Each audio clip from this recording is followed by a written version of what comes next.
Hey everyone, it's Ian Johnson again here at the Pulse Real Estate Investments team over at Libertas Real Estate, and today's topic of discussion is something that's a little bit of my favorite, and it's because there is so much misinformation out there and some ignorance in regards to it, and it's something that I tried really hard to help people understand over the years. And so the topic is associations. So we're talking homeowner, condo, townhome, any of these organized associations for places that you live.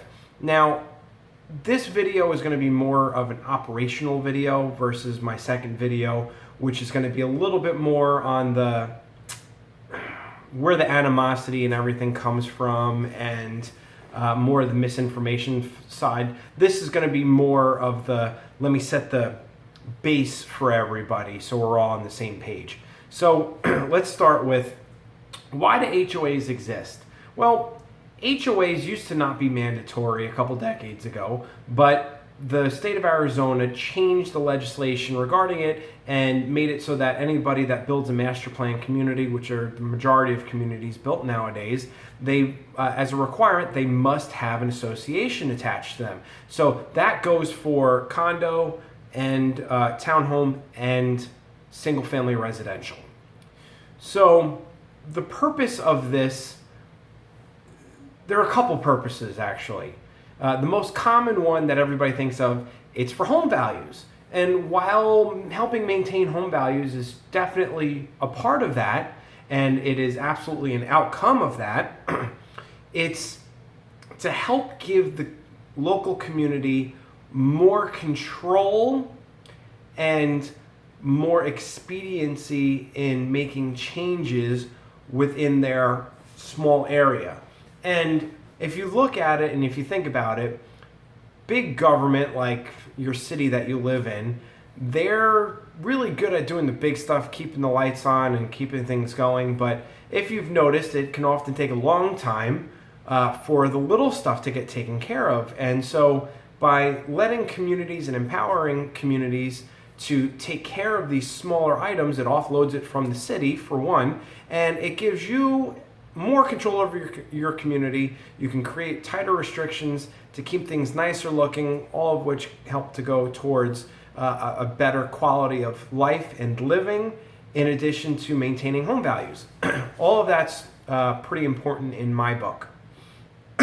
Excuse me.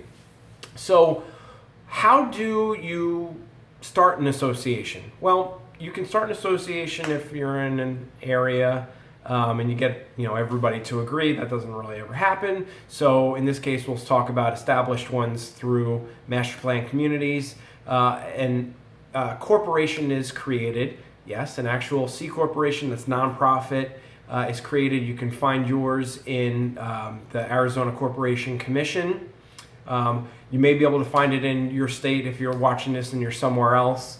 But it is an actual legal entity here in Arizona, and you've got your board of directors that are identified in there.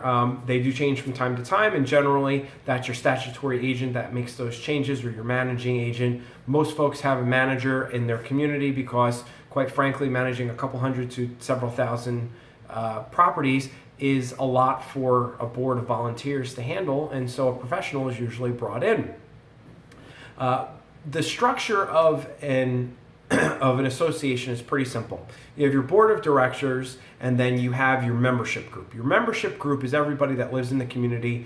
You do not have the option to opt out of membership as long as you own within the community. You are a permanent member until you sell and no longer own the property. Your board of directors generally consists of president, vice president, and secretary. You can have additional members if you want, provided it's okay in your bylaws, and sometimes it's afforded. General boards consist of 3 to 5 members. In my opinion, having managed associations in the past, along with residential and commercial property, and doing sales and leasing for all of that, I've identified, especially with associations, the less people that you have on a board, like 3 is honestly a great number, you can get a lot of things done, and people are more focused and less likely to let their thoughts trail and just say, oh, the rest of the group will handle it, I don't have to do anything. And that's a detriment. I'll get into that in the second video. More back to the organizational structure. So the biggest thing and the biggest responsibility that a board has is to ensure that its community is taken care of correctly and decisions are made for the benefit of everyone and not just a single person, oneself, or a small group of people. The decisions really need to be made to benefit the whole. Now, this is probably one of the most challenging aspects of having been a manager, is dealing with a lot of different personalities on a board and having people that I've told repeatedly that the decision you're making is, I can see it's a selfishly guided one. You need to be making one for the better whole here. And that is probably the biggest trouble that I've had, is getting people to make the decisions that are right for the community, especially for the long term and not just the immediate. A lot of times as a board, operationally speaking, you're making decisions that are essentially predetermined for 20 years out, potentially. I say 20 years because there are certain items, depending on what kind of community you have, that you have to address in 20 years. That means you are kind of looking at all of your operations between now and then and making sure that you have enough money set aside and built up by the time you get to that item that you need to check off your list. Now, your manager, and I say manager, you can self-manage your boards. I highly dissuade you from doing that. I think that for most, it is right and proper to have a manager that actually knows the laws, that is fully responsible and dedicated in taking care of your community instead of a board. Generally, boards are regular people. Some people work at a bakery, some people work at Honeywell out here, some people work at the video store. It's all walks of life come onto a board of directors, and they have no idea almost all the time how to run a community. Get the professional involved, 100%. Your manager is going to help guide you as a board. They are there to answer questions and take care of the minutia work. And I say the minutia work, it's the admin work, it's everything that goes with running the community, producing the financials, and giving the information to the board so the board can review everything, make sure that the manager is doing their job, things are being run correctly, and things are being taken care of, and then making decisions on items that need to be decided on. This could be somebody getting their color of their home approved because they want to repaint. Simple stuff like that sometimes.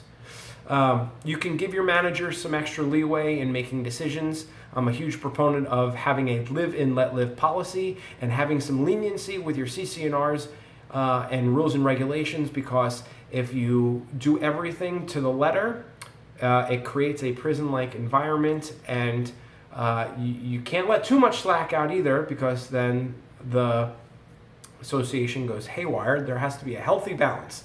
Again, I'll talk more about having that unhealthy balance in the next video. This, I hope, all in all, has kind of just given you a real basic operational understanding of how HOAs have to operate. You have your board, you have your manager, the board makes the decisions, the manager basically carries out all the duties of the board as requested and required. Your membership in the community is something that you essentially buy into. You can never opt out of it until you leave the community.